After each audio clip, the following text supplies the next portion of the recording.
orang kecil orang rajin ngajinya dan tidak usah ceramahnya, tidak usah diajari. Saya ajak mikir aja kadang-kadang. Mikir nggak usah tentang kehidupan aja yang berkaitan dengan keimanan kita. Nih, dalam kehidupan kita ada dua perbandingan biasanya, ada hidup, ada mati, ada senang, ada susah, ada kaya, ada miskin.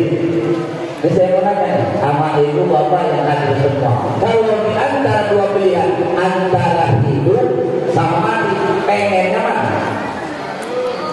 Ayo, yang merasa punya nyawa dia apa? Antara hidup dan mati pengennya hidup. Tampang-tampang mau mati semua kan? Tapi buktinya apakah ada yang mati, yang meninggal? Ada. Berarti Allah mempunyai kekuasaan mengatur kehidupan kita. Hidup dan mati kita adalah kekuasaannya Allah. Wallahu khalaqakum tsumma yatawaffakum. Allah yang menciptakan kita dan Allah pula yang mematikan kita. Ini tentang keimanan. Siapapun orangnya, sehebat apapun dia, setinggi apapun pangkat kedudukannya, Allah sudah menentukan kapan, di mana kehidupannya akan berakhir. Jangan sampai kita merasa umur masih muda, badan masih sehat, gak bakalan mati. Itu namanya golongannya kita termasuk nasimun hakikun, orang yang lupa terhadap kematian. Yang namanya mati tidak melihat umur, mati tidak melihat kondisi badan. Kapanpun kalau Allah sudah menentukan diambil nyawanya, bisa terjadi. Sehebat apapun, saking hebatnya ini adalah akhlak berkualitas hidrogen. Memang ada yang ada, siapa namanya? Pak Arsamin, orang mana di dongeng. Ini Pak Arsamin anak-anak sama malaikat Jibril. Saking akrabnya ketika malaikat Jibril mau ngambil nyawanya, minta izin dulu. Ini akrab. Assalamualaikum warahmatullahi wabarakatuh. Lagi ngapain nih? Ngopi malaikat datang. Sama malaikat Jibril dan nanya jawab itu datang. Ada apa malaikat? Nih, saya dapat tugas dari Allah hari ini ngambil nyawa kamu. Yang benar malaikat dan kita CS. Kata malaikat Israel, maaf nih, biar CS, biar akhlak ini tugas dari Allah harus dilaksanakan. Ada buktinya enggak? Silahkan lihat di buku catatan malaikat Israel, nama Arsamin nomor 1 kali kata. Ada Arsamin beneran. Akhirnya kata Arsamin, yang namanya manusia normal mati tidak ada yang mau, kayak orang telepon atau akhirnya kata Arsamin, oke malaikat Israel, kalau memang hari ini harus diambil nyawa saya, cuma tolong kasih permintaan terakhir saya, harus turutin. Kata malaikat Israel, apa permintaan terakhir kamu nih? Saya pengen makan bareng sama kamu malaikatku. Itu namanya dongeng. Ini dongeng, yang namanya dongeng lah, bisa aja kita malaikat Israel diajak makan. Akhirnya makan malaikat Israel, di dongeng kok makan malaikat Israel makan. Bebas. Tahunya nasi, ikan, sayur semua dikasih obat tidur sama. Beres makan malaikat Israel ketiduran. Efek dari obat tidur.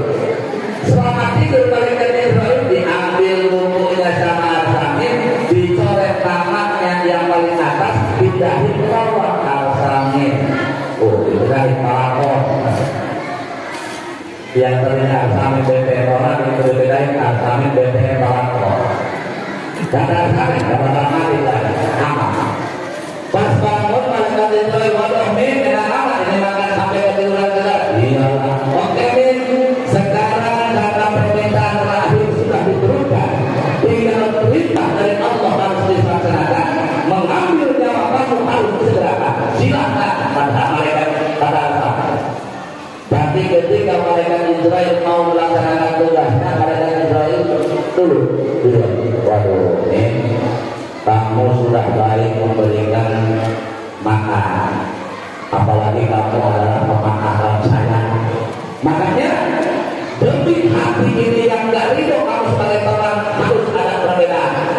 Artinya hari ini peraturan saya ubah, kata dari saya ngambil nyawa enggak dari atas dulu, dari bawah dulu. Karena dia itu namanya ketentuan di Allah, hidup dan mati kita diputuskan atas kuasanya Allah Subhanahu. Ini kebenaran suara saya ya. Ada kurang-kurang ngomongnya. Hidup mati adalah kekuasaan Allah, termasuk rezeki, jodoh itu Allah yang menentukan. Ibu nih, semuanya yang ada di waktu muda masih garis pengennya punya suami yang ganteng. Ini mah kayak yang drama aja, ganteng, uangnya banyak, turunan terhormat, orangnya soleh. Pas dapat suami, uangnya pas-pasan, nggak ganteng, sedikit agak jenuh. Agak biasa-biasa saja, itu nasib Allah yang menentukan. Boleh kita punya keinginan yang tinggi, tapi Allah sudah menentukan. Kayak tadi cerita, rezeki Allah yang menentukan, susah senang Allah yang menentukan. Kalau pengen keinginan, saya yakin yang hadir pada malam ini keinginan. Jadi orang susah apa ngirinya apa? Kalau dikasih kue cepat habis. Ya kan terus tadi kalau saya lihat gula itu kalau berarti mulutnya pakai. Saya mau dikasih sebenarnya termalu makanya cuma ngomong aja kalau ngomong. Untuk kita dari orang yang bisa menerima dalam keputusan Allah. Ulang kamu kata dari orang Cina. Ini jadi maksud sama marah. Nempel dan makanya ini perayaan makanya terima keputusan Allah. Jadi orang miskin bersabar. Ketika bersabar, orang miskin kalau bersabar enak. Nih, ngomong. Orang miskin itu paling enak kalau urusan tidur.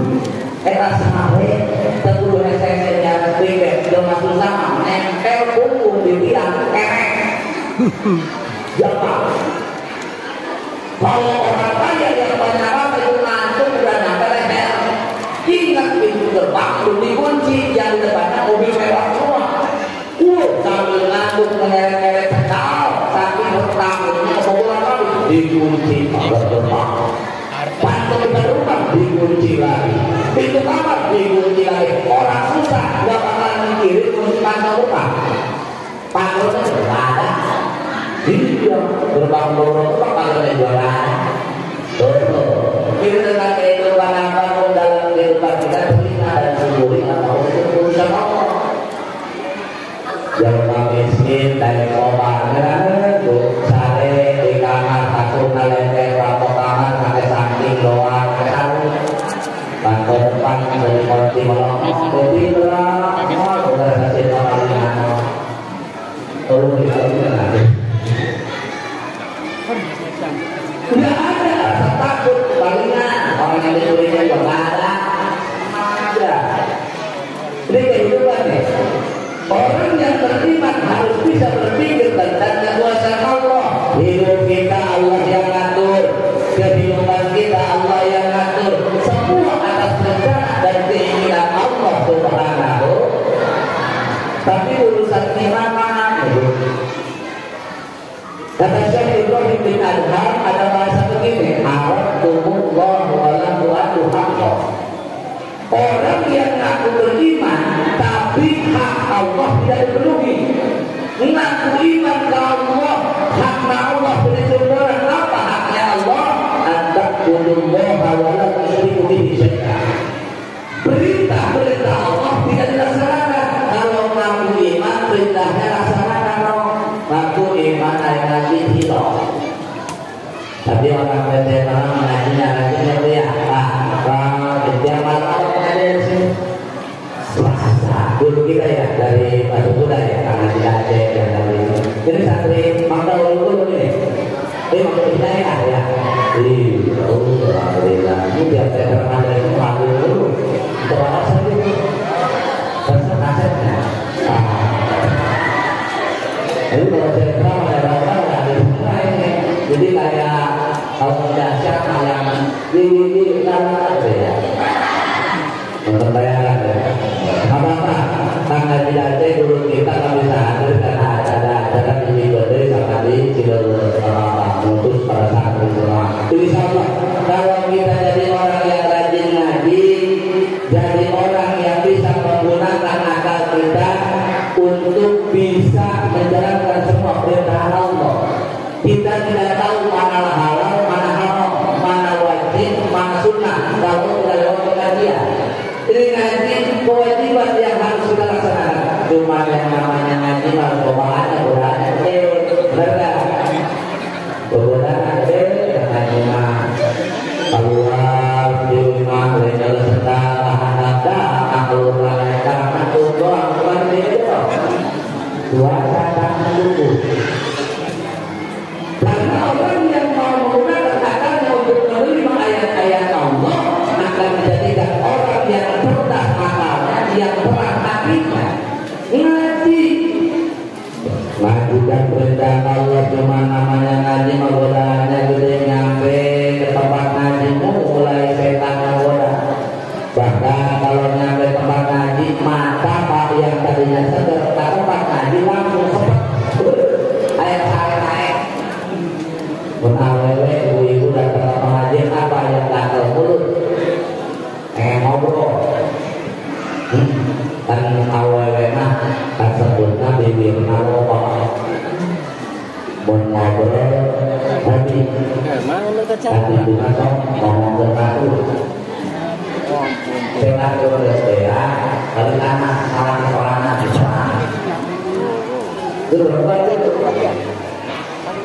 karena ini biasanya yang kalau laki-laki sama bapak gampang ngantuk kalau ibu buat ngobrol ngaji yang selasa yang kita siapa yang ada bukan doang bukan lekean ngaji adalah perintah Allah untuk menyempurnakan ibadah kita.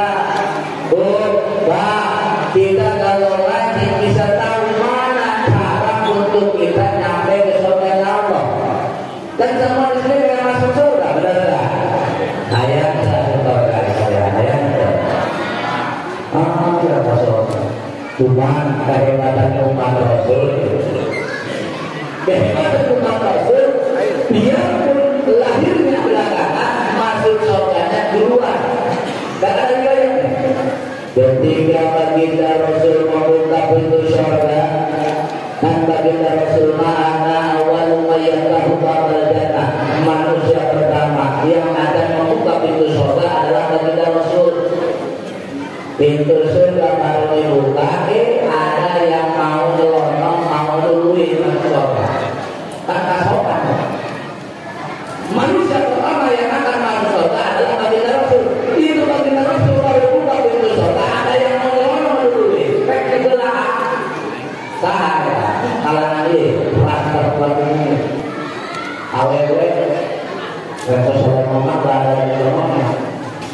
Yang namanya perempuan nyelonong dari sana kalau jalan kami mau siapa? Kan perempuan malah kiri belok kanan, nyanyi kalau lakon, kita omongan pulang balakan lainnya. Kalau saya malah siap orang perempuan begitu, iya. Tapi ibu yang mau nyelonong masuk ke surga hampir melalui Rasulullah dicegat sama Rasulullah. Orang mana? Orang mana? Orang.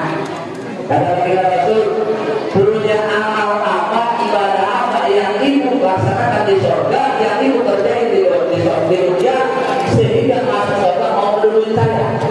Itu kata ibu begini. Ambil Rasul, anak imro'atan ro'an al-Aitami. Saya adalah perempuan yang ditinggal mati sama istri, sama suami. Suami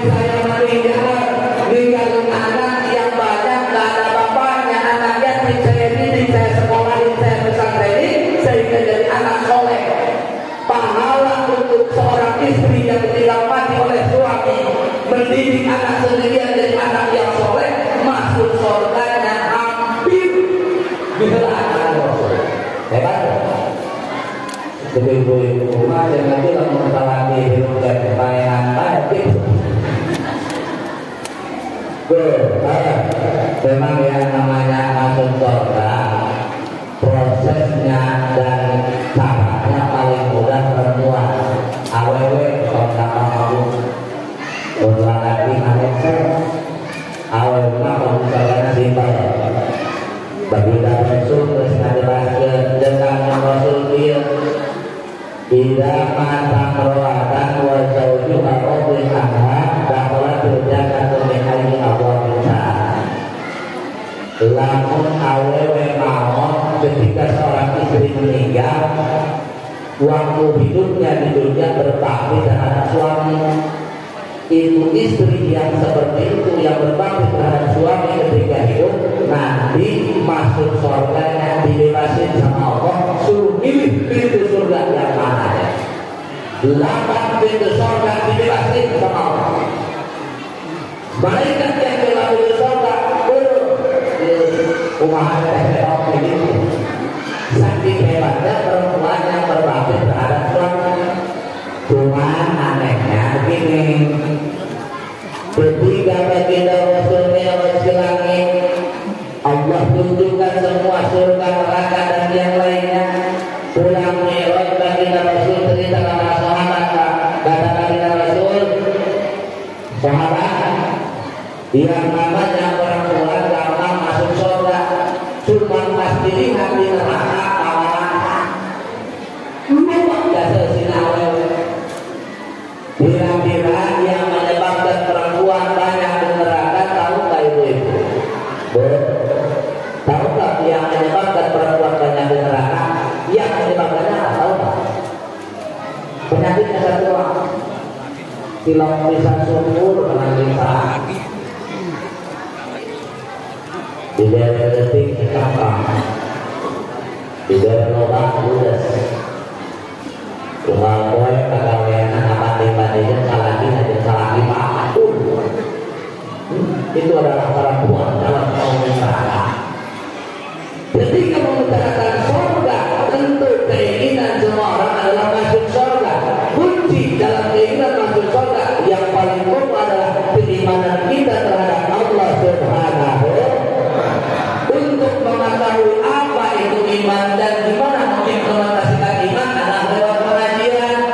Ngaji harus rajin, jangan sampai jadi orang yang menyepelekan terhadap mencari ilmu. Karena lewat pengajian kita dapat melaksanakan ibadah dengan benar. Sholat kalau mengaji dulu awalnya sholatnya akan rapi, sholat. Karena ibadah sholat adalah ibadah yang paling menunjukkan keutamaan kita terhadap Allah. Proses perintah sholat dulu ketika baginda Rasul Isra Mi'raj. Makanya sholat harus dengan ilmu supaya sholatnya rapi. Kalau sholatnya rapi akan jadi sholat yang penuh dengan kekhusyuan. Dan sholat adalah ibadah yang paling menunjukkan penghambaan kita terhadap Allah. Dimulai dari kita ikrar Allahu Akbar, Allah yang Maha Agung. Di bagian ada sumpah setia kita terhadap Allah, Dia na'budu wa iyyaka nasta'in. Terhadap Allah kita menyembah dan kepada Allah kita meminta pertolongan. Bahkan di dalam sholat ada satu rukun atau gerakan sholat yang ketika kita laksanakan kita dekat dengan Allah. Mana itu? Aqrabu ma yaqulu al-'abdu min rabbih fa sajud. Orang yang sujud dalam sholat itu adalah ketika posisi dekat dengan Allah. Jadi kayaknya belasan sholat daripada sholat ya. Boleh. Coba mana operator misalnya di Madinah aja dan pakai doa aja. Ini tidak kata-kata jelas nih. Kalau jamaah saya yakin. Ini mungkin ada. Oh, dalam salah Allah ya. Ada mana tukang operator Madinah dan saudara. Ini ngomong nggak benar. Saya yakin tidak jelas. Oh jelas. Jelas. Jelas. Jelas. Duluan jelas. Jelas. Cuman kesini agak mantul suara. Jelek. Kadang-kadang ya emang resiko kalau pengajian selalu ada, tapi insya Allah apapun itu tidak akan mengurangi pahala kita untuk berdoa. Sholat ketika sujud, ketika dekat dengan Allah, karena bersujud kurang dekat dengan Allah. Bahkan apa ketika sujud dekat dengan Allah? Karena ketika sujud kurang rela meletakkan anggota tubuh, kehormatan kita di bawah, kemuliaan kita diletakkan di atas. Yuk, istilah kehormatan benar-benar. Kehormatan silakan ya. Ibu kalau menilai silakan masalah aku cuma sudah. Tapi dilukan dibayar, jadi sebab kehormatan yang namanya anggota tubuh paling mulia adalah kepala. Ketika sujud dihadap nembok dan hamba kamu, bahkan saking dihormatinya itu kepala, perawatannya beda. Rambut baik mampona model-model, ada samsil, ada clear, ada penting, ada egois, ada itu apa? Saudara. Iya. Ya tutur pakai sampo supaya rapi, pakai kondisioner. Kalau rambutnya agak bermasalah pakai air tonic, bener gak? Kalau pengen rapi disemprot pakai hairspray dulu, itu rambut. Kalau laki-laki pengen rapi pakai apa? Pakai kancok dan lamel. Dulu ada, sekarang tahu masih ada kayak kancok yang hijau. Pakai tanda sebelum semut, kalau mandi oleh-oleh di rambut. Komen. Tanpa eksis pada zamannya. Beda terbuka, kami laki-laki mawas satu tangan orang disuruh jalan pramuka. Ngomong-ngomong dan perawatan muka kalau awewe perempuan buat. Ngabean waktu, ngabean duit. Kemana ada yang berlaku? Rekodangan tersadar.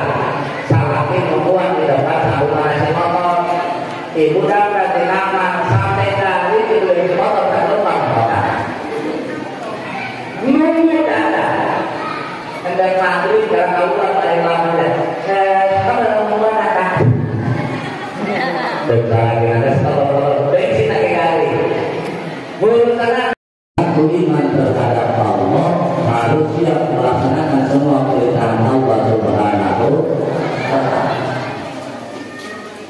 Ibrahim hubba Rasulillah wa tarakum sunnatan. Kalau mengaku cinta terhadap Rasul, sunnahnya harus dilaksanakan. Yang namanya sunnah, biarpun itu ketika ditinggalkan tidak menjadi dosa, tapi untuk menunjukkan cinta kita terhadap Rasul, sunnah harus dilaksanakan. Sunnatannya, kalau kita mengaku cinta terhadap Rasul, hidup kita harus mencontoh hidupnya Rasul.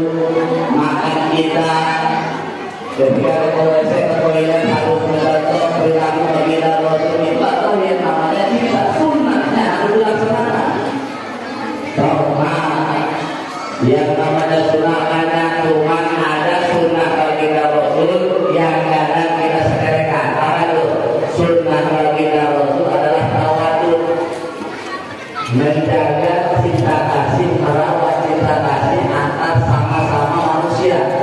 Dalam ruang lingkup yang paling simpel ketika seorang istri dan suami saling menjaga rasa cinta kasih. Mana? Dulu itu suaminya ngomong aku cinta padamu sebelum nikah doang masih selesai. Benar tak? Ngomong aku cinta padamu kan sebelum nikah doang ya.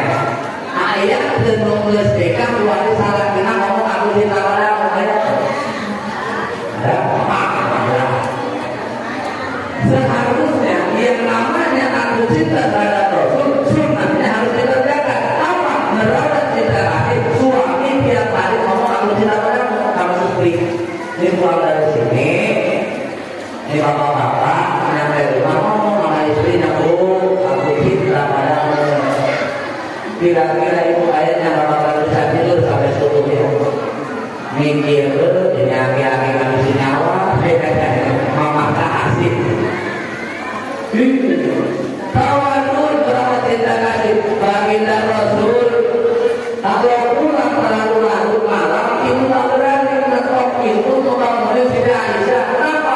Takut mengganggu kenyamanan tidurnya. Apa yang dilakukan oleh baginda Rasul? Dengan sorban di depan pintu kamar, tidur dengan pintu kamar. Kalau nanti itu gimana? Kalau pulang malam, itu gimana ya? Hah? Pernah ya? Ya Allah, tuh, berapa cinta kasih baginda Rasul. Kalau pulang terlalu malam tidak mau membangunkan. Bahkan ada panggilan khusus terhadap baginda terhadap Siti Aisyah. Apa? Dengan panggilan saya yang sering riwayatnya sudah sering kita dengar. Panggilan baginda Rasul terhadap Siti Aisyah kan tidak mengambil nama. Ya, Umairah, wahai istriku yang pimpinan pengerang-pengerangan. Itu sangat pengen dengan istri. Suamimu kalau pengen nonton baginda Rasul, bapak harus lihat kondisi. Siti Aisyah manggil dia Umairah, baginda Rasul manggil Siti Aisyah dia Umairah dengan keadaan yang bagus karena Siti Aisyah pimpinan putih pengerang-pengerangan sama mereka. Kalau istrinya tidak putih pengerang-pengerangan, tapi itu dia doang. Itu nama dia Umairah. Tersinggung bilang saya ya. Lalu bilang kayak gitu, apa kata yang Umairah? Ya, Pak Baraku. Iya, kan yang kita bilang itu apa? Tawadun menjaga cinta kasih. Karena kita adalah orang yang mengakui iman terhadap Allah dan cinta terhadap Rasulnya. Jangan sampai kita mengaku cinta terhadap Rasul, tapi sunnahnya tidak kita laksanakan. Yang namanya sunnah banyak, kalau mau dan mampu melaksanakan dapat pahala. Tapi ketika tidak mampu, tidak menjadi dosa. Tadi kan yang tadi ada sunnah yang kita kerjakan, tapi tidak sadar itu sunnah. Apa itu? Makan pakai tangan langsung cuci langsung. Jangan pakai lomba apa itu? Tersadar. Ketika makan pakai tangan dapat pahala sunnah. Kalau pakai sendok tidak jadi dosa. Cuma jangan oleh yang pakai tangan. Ini mah sekolah kesehatan di Akbar Mali Mamadullah Tuhan. Lihat yang makan pakai tangan oleh itu yang makan pakai tangan kayak begini sok. Nanti uang dan pakai itu pada ngomong lalu dan terlalu lebih. Pakai tangan sudah Rasul.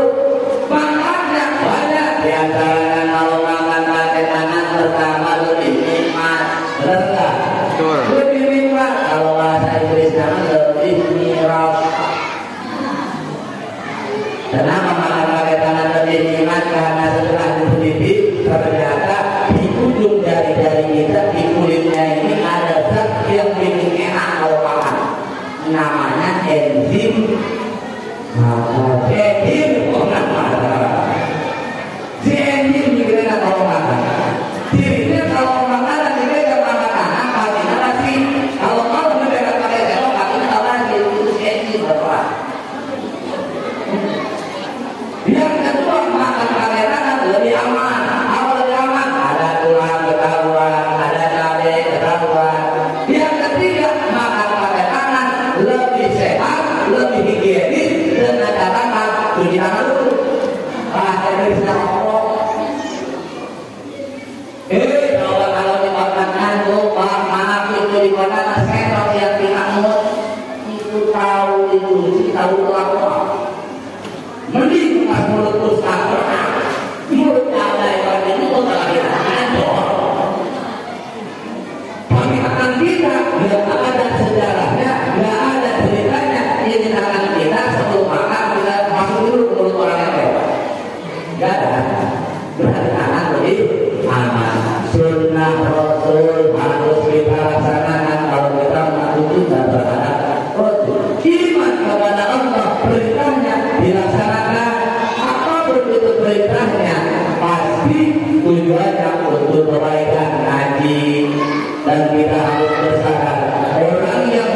kepada Allah harus kuat bisa berpikir tentang kekuasaan Allah.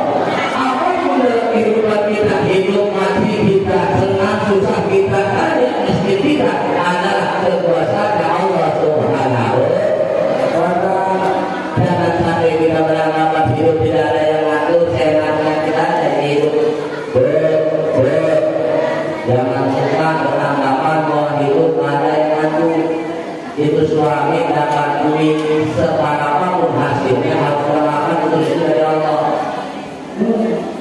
Di rumah kadang-kadang kalau suami nggak punya duit kan beda pihaknya, biasanya nggak kayak waktu masih nikah, masuk awal nikah pada baru mau punya duit kongres senang aja kan? Iya.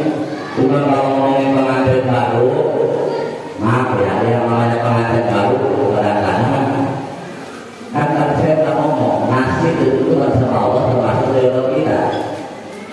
Ada pengantin baru, ini ngomongin nasib, yang istrinya sudah pernah 5 kali nikah, tapi lakinya masih ABG, belum pernah nikah sama sekali, polos. Jadi cerita dulu. Ada yang begitu. Pas awal pertama, karena istrinya yang berpengalaman, ada istrinya. Ada mulai, bila mulai ya, itu kan tahunya masih polos, nggak bisa apa. Gimana mulai kan? Oh, memang nggak tahu. Nanti istrinya bakal nikah pengalaman. Waduh, ini suami polos. Nggak bisa anak-anak. Nah, saya mau belum pernah pacaran, belum pernah apa lakinya. Ya udah, kalau begitu, segimana bisa kan bisa malu.